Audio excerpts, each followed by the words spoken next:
یہ مرض ہے، تعریف سننا نا یہ بیماری ہے، اس نے جھوٹ کو جنم دیا ہے، بہت بڑا مرض ہے۔ حضرت سعدی نے اس پر بہت بڑے مقالہ جات لکھے ہیں اور فرماتے ہیں یہ مرض کچھ لوگوں میں بہت زیادہ ہوتا ہے۔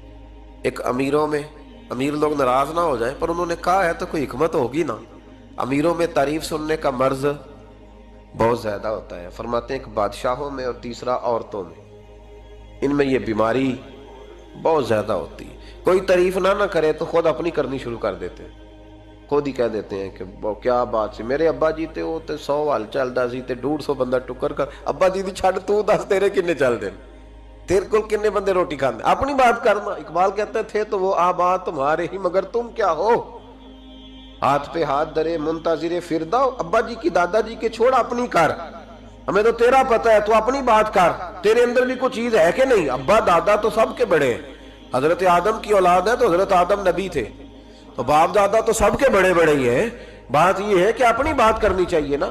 تو یہ بیماری ہے، یہ نقص ہے۔ 500 سال بغیر ریاکاری کی عبادت، اور بیان میرے نبی کریم علیہ السلام فرما رہے ہیں 5، بولیے، یہ بہت بڑا مسئلہ ہے۔ دکھاوا نہ ہو، ریاکاری نہ ہو۔ ہم مجالس میں جاتے ہیں نا جناب، محافل میں،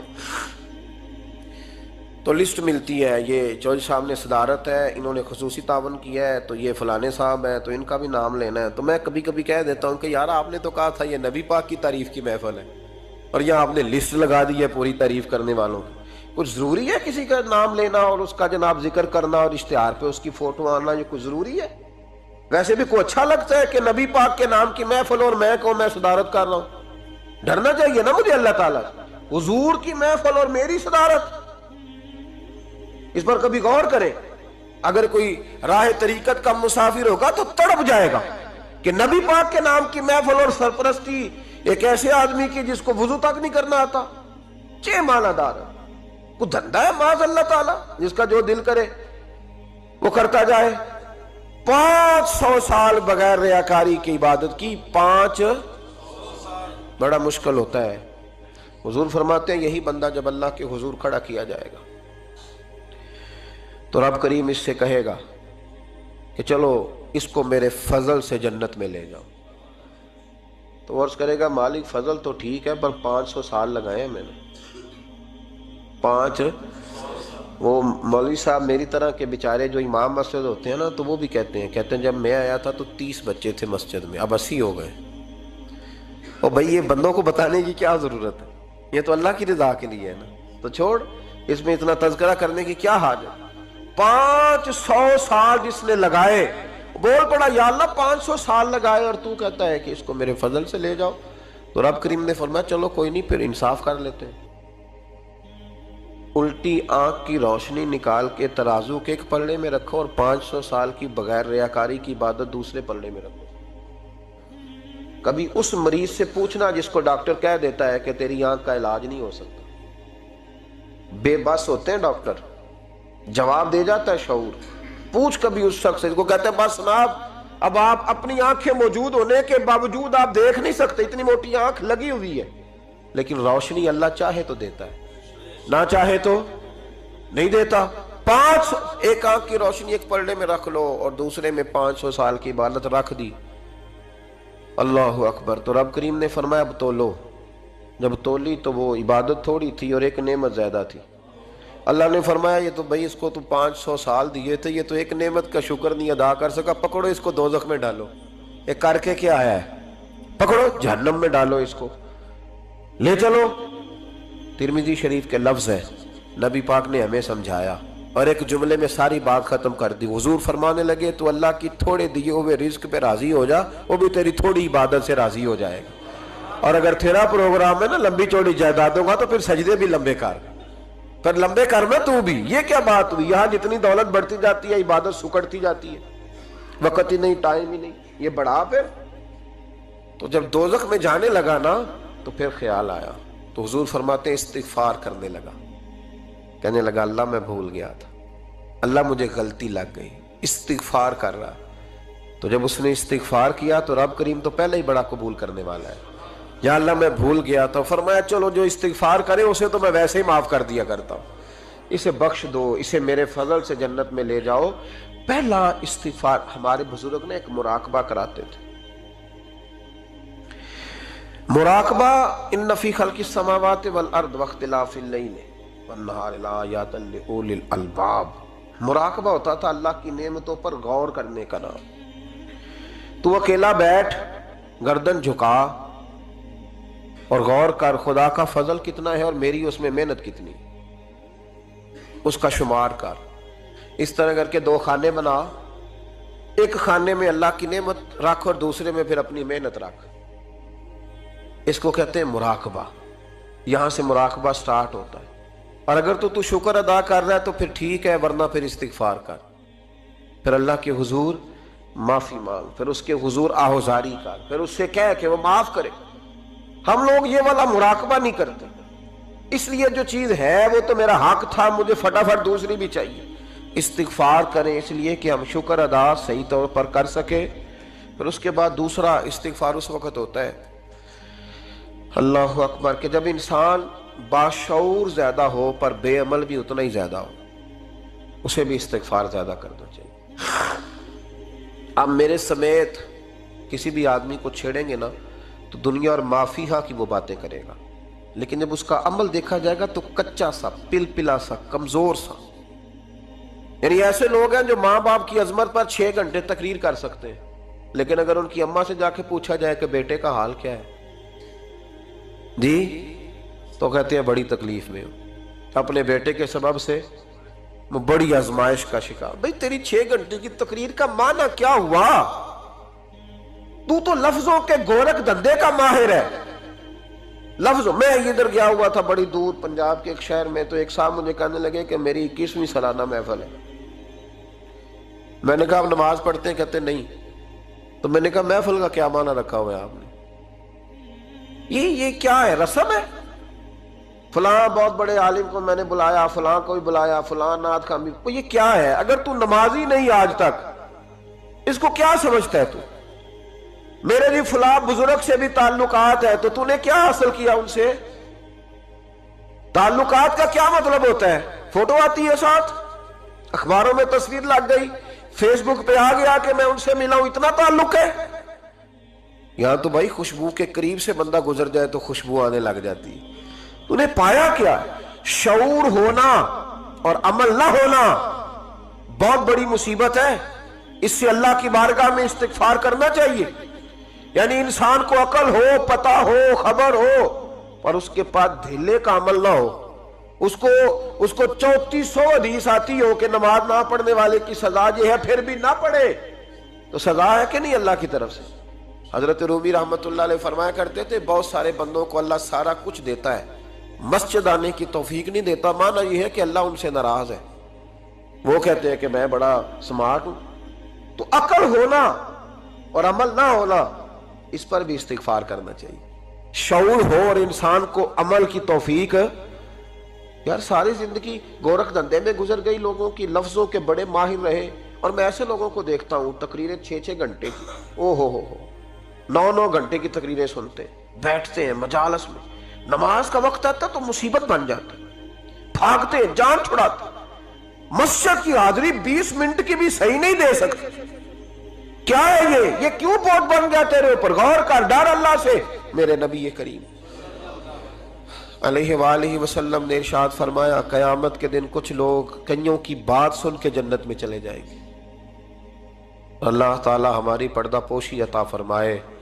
کہا کچھ تبلیغیں کرنے والے دوزخ کے دروازے پہ کھڑے ہوں گے تو وہ جنتی کہیں گے کہ مولانا پیر صاحب ہم تو آپ کی بات سن کے جنت میں جا رہے ہیں، تو آپ یہاں کیوں کھڑے ہیں؟ تو وہ کہیں گے ہائے افسوس، میں کہتا تو رہا پر عمل نہ کر سکا.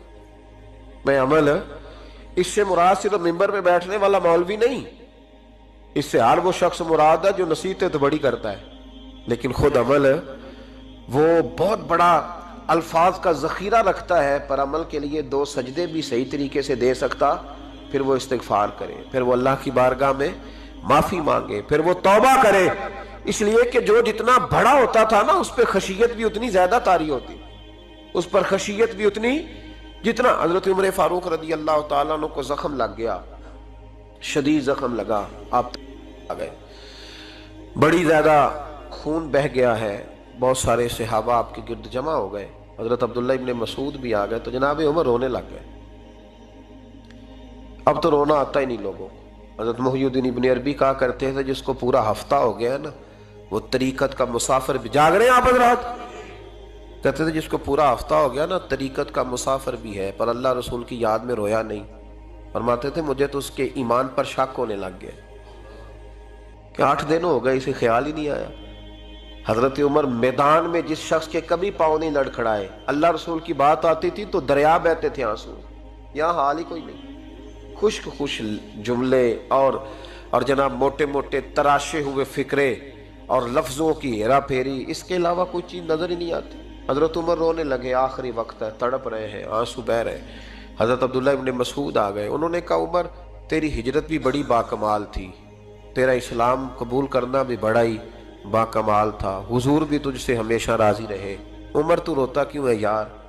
بات تو یہ ہے کہ جب تو نے خلافت سنبھالی تو پھر تیرے طریقے بھی باکمال ہی تھے، اور جب تو میدان میں اترتا تھا پھر بھی تیرے معاملات باکمال تھے، اور جب تو مال غنیمت بانٹتا تھا پھر بھی تو باکمال۔ یار ہر موقع پہ تو باکمال تھا تو جاتے دفعہ روتا کیوں ہے؟ ان کا استغفار دیکھو، ان کی توبہ دیکھو۔ حضرت عمر پھر رو پڑے، کہنے لگے عبداللہ لوگوں کو میری نیکیوں کا پتہ ہے، گناہوں کا تو نہیں نا پتہ۔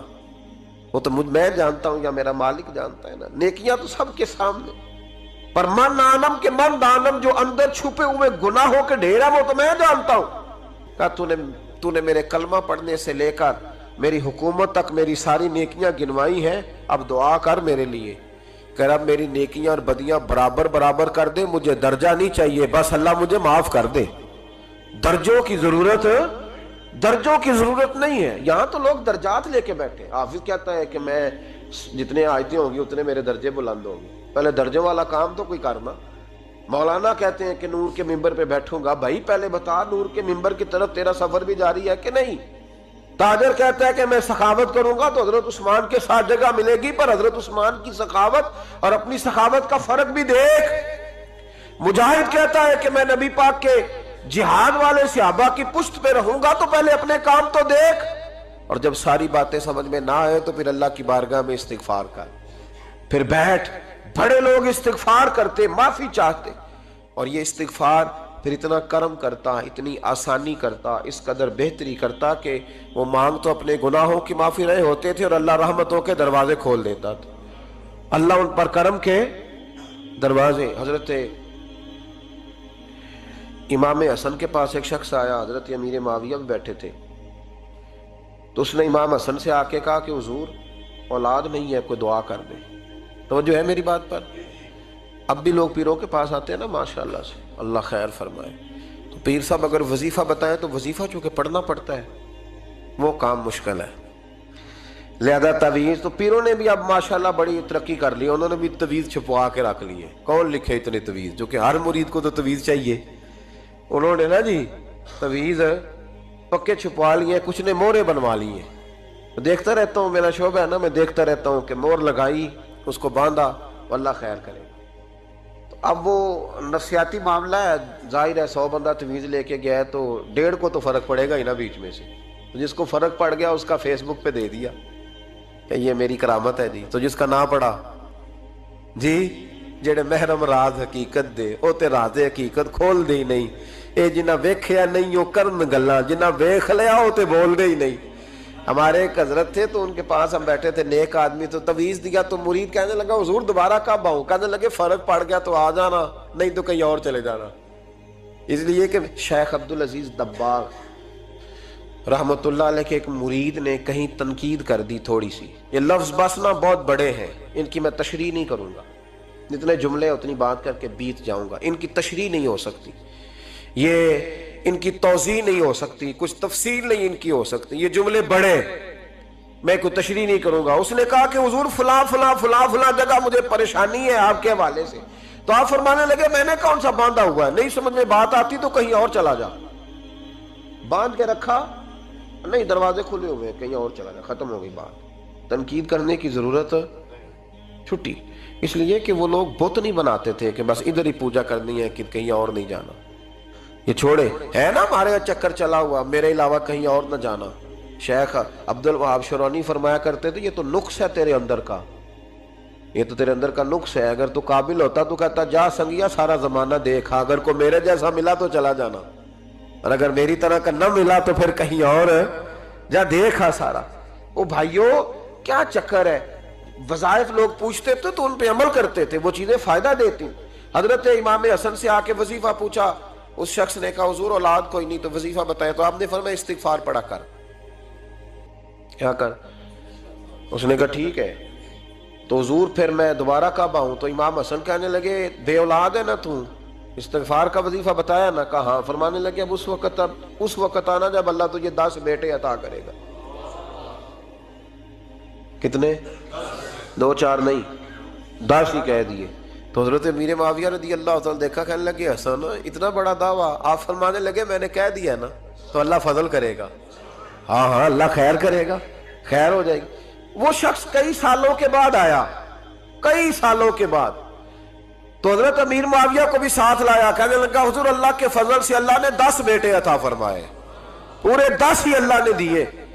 تو حضرت امیر معاویہ کہنے لگے جناب بات تو آپ کی سچی ہو گئی، پر مجھے بھی بتائیں یہ وظیفہ کہاں سے لیا؟ فرمانے لگے قرآن پاک سے، سورہ نوح کی 10 11 12 آیت پڑھو۔ اللہ فرماتے ہیں تم استغفار پڑھو، میں تمہاری بیٹوں سے بھی مدد کروں گا، مالوں سے بھی مدد کروں گا۔ تو میں نے استغفار بتائی تھی اور قرآن میرے اللہ کا ہے، رب کا وعدہ جھوٹا ہو سکتا؟ فرمایا 10 بیٹے ملنے تھے، میں نے کہہ جو دیا تھا۔ وہ میرے بھائیوں یاد رکھیں، استغفار اللہ کی رحمت نازل کر۔ ایک ہوتا ہے خوف، ایک ہوتی ہے خشیت۔ خوف والے لوگ توبہ کرتے ہیں، خشیت والے استغفار کرتے ہیں۔ ایک ہوتا ہے خوف، ایک ہوتی ہے خشیت والے استغفار کرتے ہیں۔ نبی کریم علیہ السلام نے فرمایا میں دن میں 100 مرتبہ استغفار کرتا ہوں، دن میں۔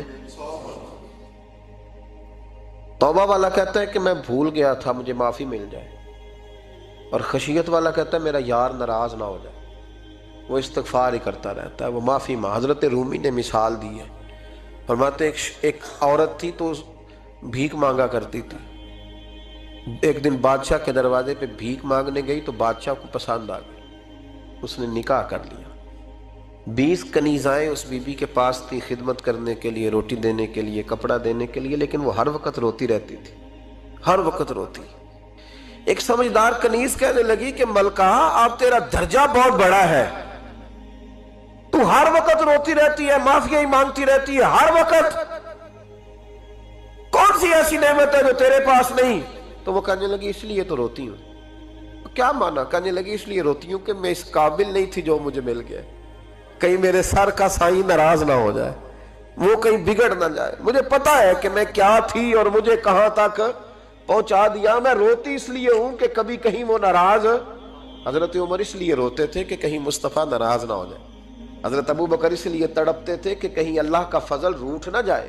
یہ جو مولا علی اپنے کمرے میں بیٹھ کے زور زور سے استغفار پڑھتے تو اس لیے نہیں کہ بڑے پاپ تھے جن کی معاذ اللہ معافی مانگتے تھے، اس لیے کہ رب رسول کہیں ناراض نہ ہو۔ خشیت تھی کہ جہاں ہم پہنچے ہوئے کہیں وہاں سے واپس۔ استغفار بندے کی اللہ سے صلح کرا دیتا ہے، بندے کی رب سے صلح ہو جاتی ہے جب استغفار۔ دیکھیں نا بڑی سادی سی بات ہے کہ 2 بھائی ناراض ہوں تو بڑا کہتا ہے اس نے میری بے ادبی بڑی کی، تو چھوٹا اگر پاس آ جائے اور پیر پکڑ لے کہ چل یار معاف کر دے، تیرا بھائی نہیں۔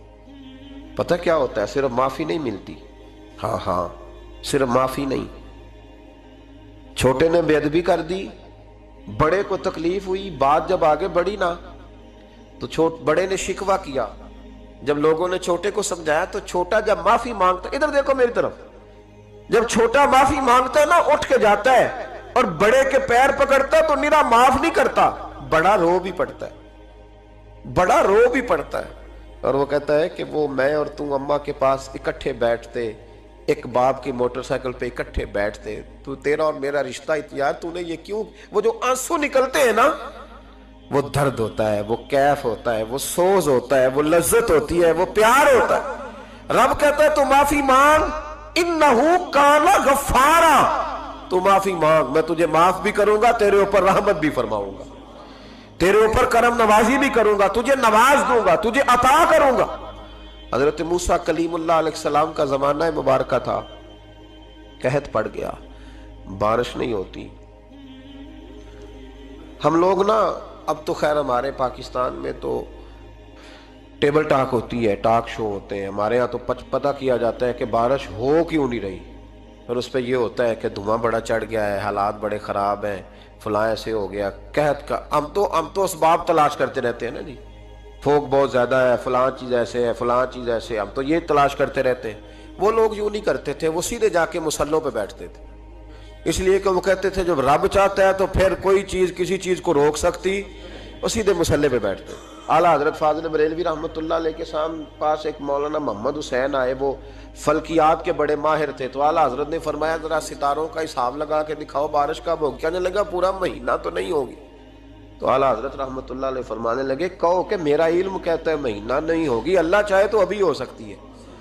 کہنے لگا جی وہ تو ٹھیک ہے پر میرا علم، وہ جیسے روز لوگوں نے پیر نیٹو حسین شاہ صاحب نہیں کھولے ہوتے کہ بارش کب آئے گی، اور اس کی طرف نہ دیکھ، مسلے پہ بیٹھ، مہربانی کر مسلے پہ بیٹھ، اللہ کی بارگاہ میں حاضر ہو، اس سے معافی مانگ، اسے منا تاکہ وہ رحمت کی بارش۔ کہنے لگا جی میرا علم کہتا ہے۔ تو اعلیٰ حضرت فرمانے لگے پھر وہی بات، تو کہہ اللہ چاہے تو بارش ابھی، لیکن یہ جو اڑ گئے ہیں نا بیچارے، یہ اڑ ہی گئے ہیں، یہ جہاں الجھ گئے ہیں وہاں یہ لوگ الجھ گئے، اللہ ہمیں الجھنے سے محفوظ فرمائے۔ اعلیٰ حضرت اٹھے تو فرمایا ٹائم کیا ہوا ہے گھڑی پہ؟ کہنے لگا جی 12۔ تو اعلیٰ حضرت نے گھڑی گھمائی، اب کیا بج گیا؟ کہنے لگا 4 بج گئے۔ فرمانے لگے بج گئے نا 4؟ کہنے لگا جی آپ نے گھڑی گھما جو دی ہے۔ فرمانے لگے اللہ بھی جب چاہے تو ستارے گھما دیتا ہے، اللہ بھی ستارے گھما دیتا ہے بارش۔ کہنے لگا جی وہ تو ٹھیک ہے پر مہینہ نہیں ہو سکتی۔ اڑا ہوا بندہ، اس کا کوئی علاج ہے؟ جو اڑ جو جائے اس کے لیے قرآن کہتا ہے وَإِذَا خَاطَبَهُمُ الْجَاهِلُونَ قَالُوا سَلَامًا، اسے سلوٹ کرو دور سے، اسے کو تو جان اور تیرا۔ کہنے لگا جی ہو نہیں سکتی پورا مہینہ۔ فرمانے لگے یار تو جا اپنا کام کر۔ وہ شخص کہتا ہے میں نے دروازہ کھولا اعلیٰ حضرت کا، کمرے سے باہر نکلا تو تیز بارش ہو رہی، واپس آیا تو میں نے کہا احمد رضا یہ عقیدہ کہاں سے لیا ہے؟ فرمایا دروازہ مصطفیٰ سے لیا ہے صلی اللہ علیہ وسلم۔ تو یاد رکھیں کہ اللہ کو منانا چاہیے، استغفار کرنا چاہیے، اس کی برکات۔ حضرت موسیٰ ساری قوم کو لے کے نکل گئے۔ آؤ بھائی میدان میں اللہ کی بارگاہ میں استغفار کریں اور بارش کا سوال کریں، بارش مانگیں۔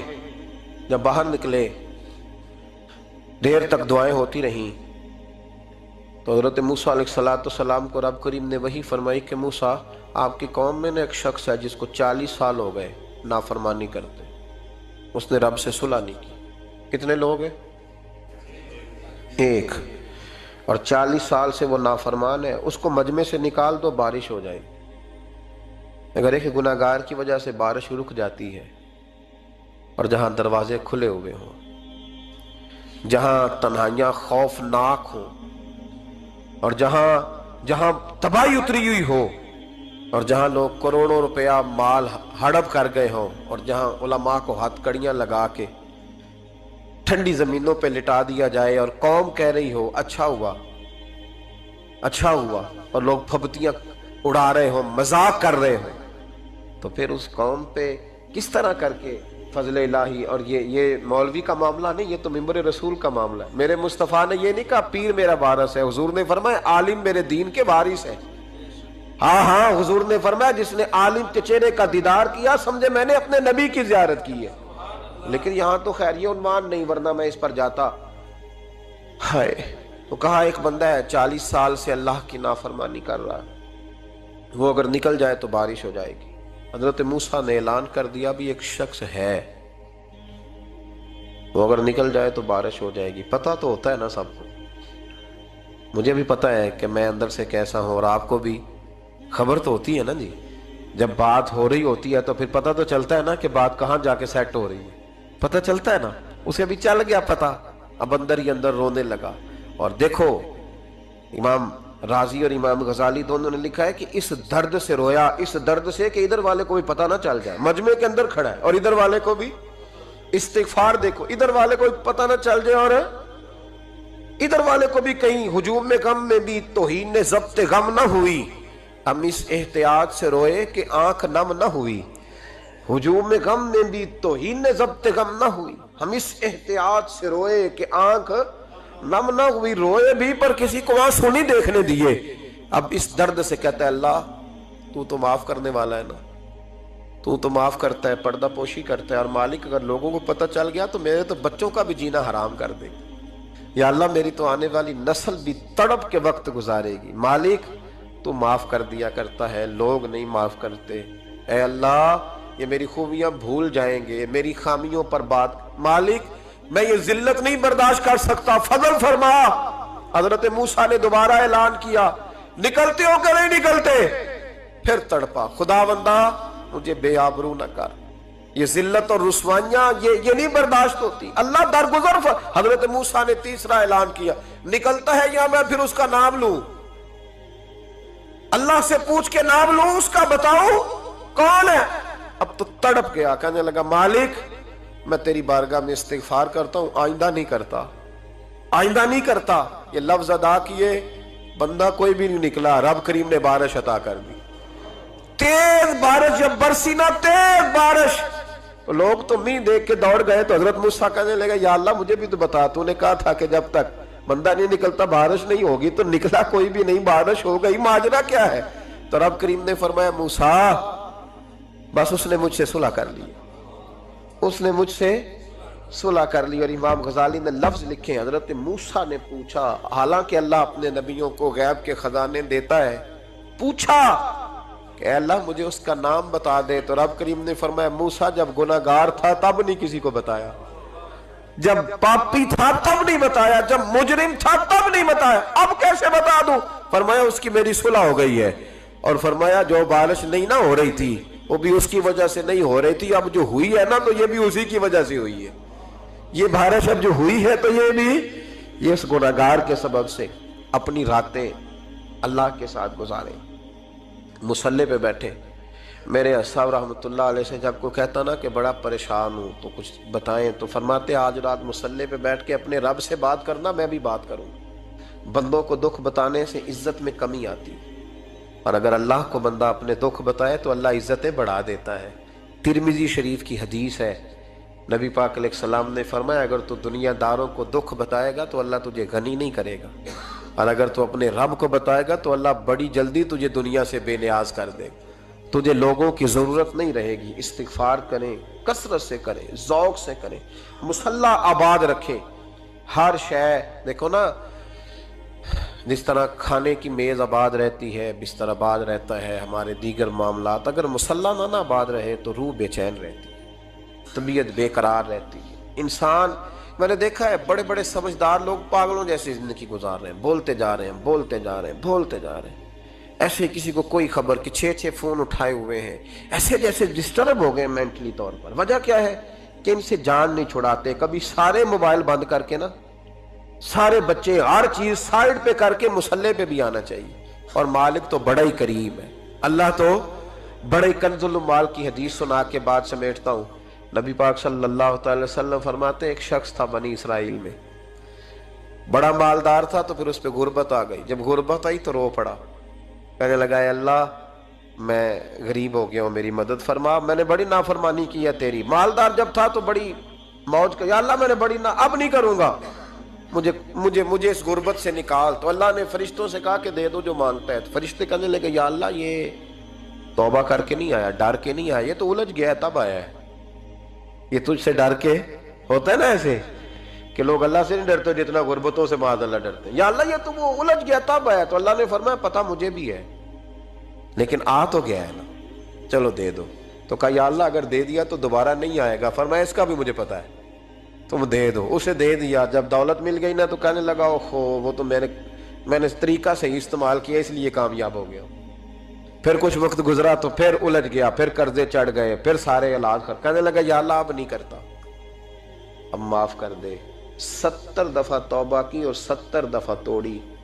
حبیب کریم فرماتے ایک دن بستر پہ تھا، آسانی تھی، 70 دفعہ فرشتوں نے کہا یا اللہ یہ جھوٹا ہے، جھوٹ بولتا ہے، یہ تو غربت ہے، یہ تو تیری بارگاہ میں آیا ورنہ کبھی نہ آتا، بیمار ہوا ہے تو آیا، اس کا تو بچہ بیمار ہوا ہے تو آیا ورنہ کبھی نہ آتا۔